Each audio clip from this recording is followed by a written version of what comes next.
In today's world, there's a strange contradiction. We have access to endless amounts of knowledge, yet many of us struggle to gain deep, meaningful understanding. We're overwhelmed with distractions, overstimulation, and a system that values conformity over real intellectual independence. But what if real wisdom and mastering the art of thinking lies in something completely different? What if the greatest minds in history weren't shaped by schools or public approval, but by solitude? Philosopher Arthur Schopenhauer, known for his pessimistic view of life, understood this better than most. He believed solitude wasn't a curse, but a necessary condition for intellectual and spiritual growth. In Schopenhauer's view, true knowledge isn't something you get from others, it's something you nurture within yourself. And to do that, you must learn alone. But how can we do that in a world that constantly demands interaction and approval from others? Schopenhauer's philosophy offers an answer, and once you understand it, you'll never see learning the same way again. For Schopenhauer, solitude was essential for refining one's intellect. He argued that people who always surround themselves with others rarely have original thoughts. Instead, they absorb second-hand opinions, conform to the crowd, and mistake borrowed knowledge for true understanding. Schopenhauer believed that deep, independent thinking required detaching from the noise of society and engaging in an internal conversation with oneself. He valued reading, but with a critical distinction. Reading without reflecting is just filling your mind with noise.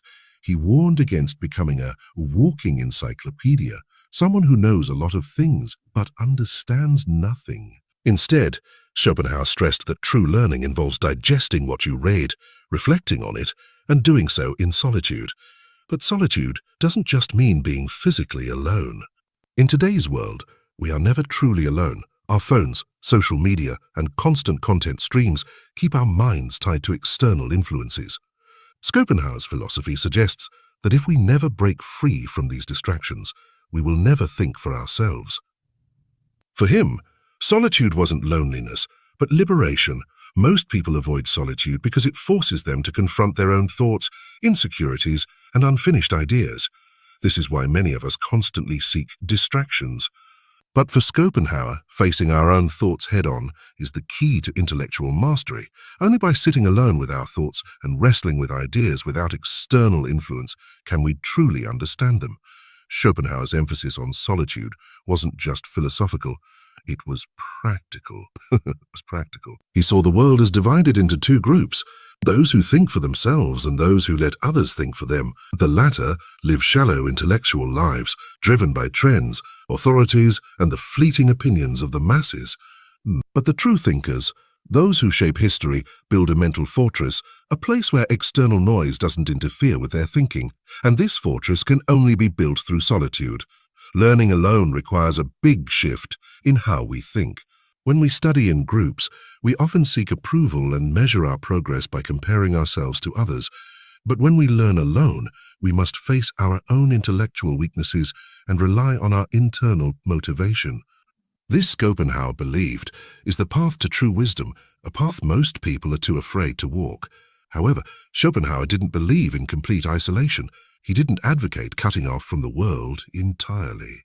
Instead, he encouraged developing an internal life so rich that external distractions lose their power. A person who has mastered the art of learning alone is never truly alone. Their mind is filled with ideas, curiosity, and intellectual exploration. External influences become secondary because their knowledge is deeply rooted, not borrowed from others. This level of intellectual independence is what separates the truly wise from the merely educated. Unfortunately, most people will never reach this level. They remain dependent on teachers, social approval, and the safety of collective thinking. They read but don't reflect, listen but don't question, learn but don't truly understand. Schopenhauer understood this, which is why he saw solitude not as a burden, but as a privilege reserved for those strong enough to bear it. To walk the path of true wisdom is to walk alone. The fear of solitude is, in many ways, the fear of self-reflection. Most people avoid being alone because it forces them to confront their own minds. In the absence of distractions, they are left with their raw, unfiltered thoughts, often uncomfortable. This is why Schopenhauer saw solitude as essential for deep learning. The mind, left to itself, has no choice but to grapple with its limitations, question its assumptions, and refine its understanding. And yet, modern society discourages this process. We live in an era of constant connection, where solitude is mistaken for isolation and independent thinking is drowned out by the need for constant engagement. The moment we're alone, we instinctively reach for our devices, trying to escape from the discomfort of our thoughts.